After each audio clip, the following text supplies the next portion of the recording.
I'm Leanne Cusimano-Roque, certified Iyengar yoga teacher and owner of Yoga for All Bodies in Reston, Virginia in the United States.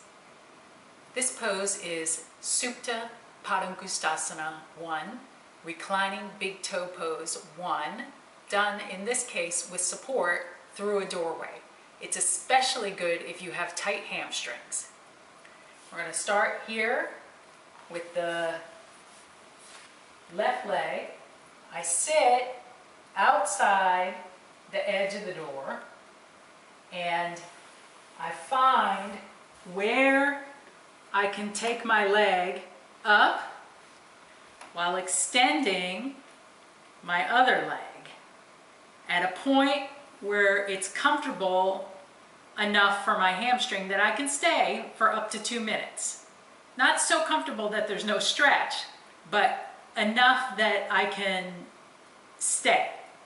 Now, the thing about being through the doorway is you can come back as much as you like if you have very tight hamstrings, and as you continue to practice, you can move forward incrementally. So find the spot that's right for you. Take the leg that's on the wall, press the upper thigh back against the wall or towards the wall while drawing the leg down into the hip socket.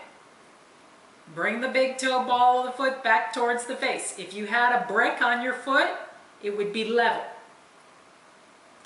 If your chin tilts up when you're in this position, get yourself a blanket or a pillow, something to support the head, so that the forehead and the chin are in one line. Be on the center of the back of the heel with the upward leg. Be on the center of the back of the heel with the leg that's on the floor.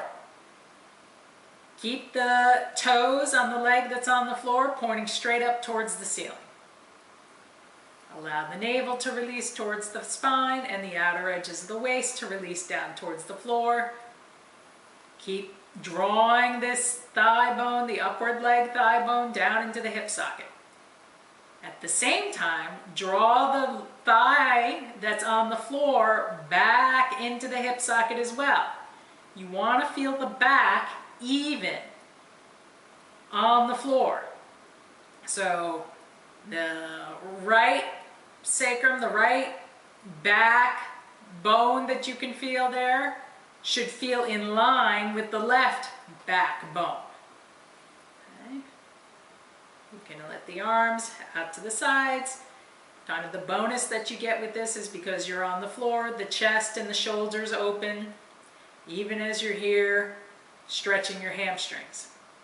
This is a good pose to do after you've warmed up the hamstrings. So if you've gone for a walk or if you've done an active set of standing poses, you can do this pose afterwards. And stay here for up to 2 minutes. When you've stayed, whatever amount of time you're going to stay, you can bend the leg that's on the floor, come back away from the wall, bend the other leg. And then either flip around and go to the other side, or find yourself another wall to do the other leg. Okay. Now, if your hamstrings are really tight and even getting far away from the wall, you still have too much stretch, bend the other leg. That will help take some of the pressure off the extended leg. But if you can, find the right distance for you to the wall and then extend the other leg along the floor.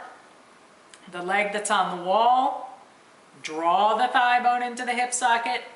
Feel the left and right sides of the back body even on the floor. By drawing this leg that's on the floor back so they're both in one line.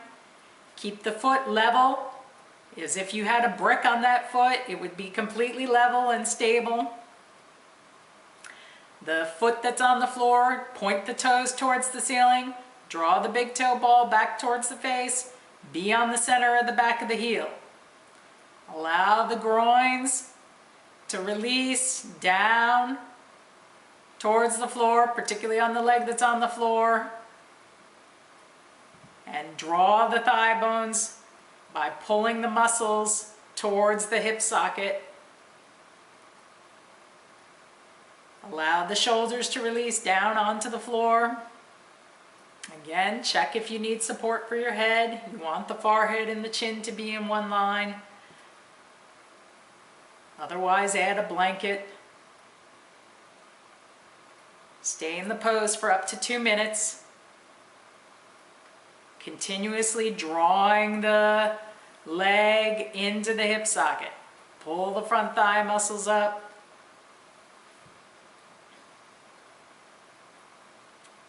Soften the navel towards the spine. Allow the sides of the waist to release down towards the floor so that there's space between this thigh and the torso. These two should not be right up next to each other. You want space here between the thigh and the torso. Get that by pushing this thigh, the top third of the thigh in particular, towards the wall and releasing the sides of the waist, the sides of the hips, down towards the floor. When you've stayed, whatever amount of time you're going to stay, bend the leg that's on the floor, bend the leg that's on the wall, come back far enough to put both feet on the floor, roll to the right, and press yourself up. Supta Padangustasana I, reclining big toe pose 1.